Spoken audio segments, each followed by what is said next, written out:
Today's always the first Sunday of Lent, my friends. We always have the 40 days in the desert where Jesus spent and he was tempted.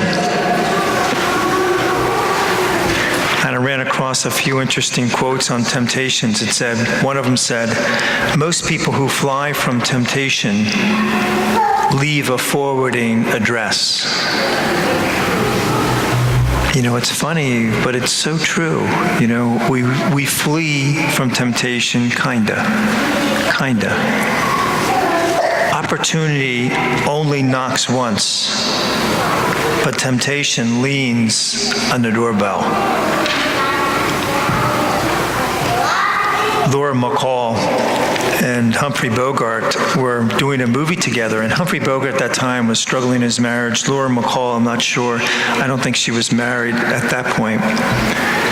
But she said, you know, she called him Bogey. Bogey and I, she said, got to know each other. We started joking during the filming. We had a lot of fun together.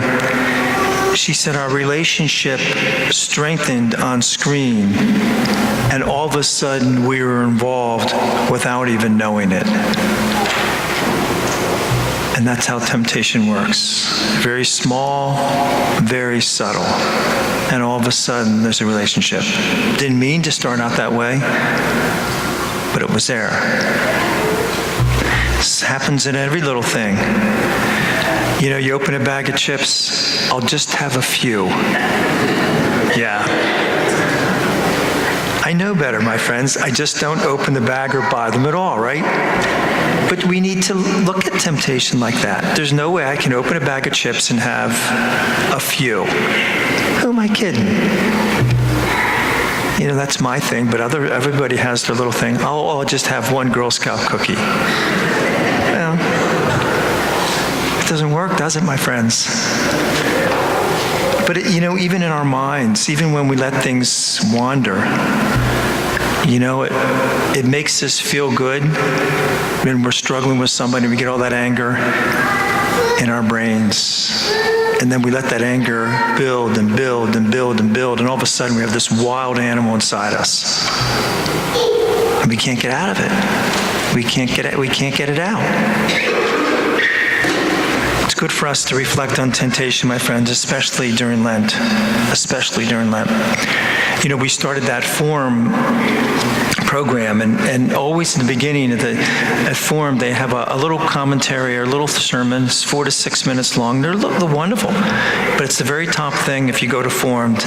And this week they were talking about sheep and goats, and they were saying that in a lot of areas where you have a sheep, you'll see a llama there.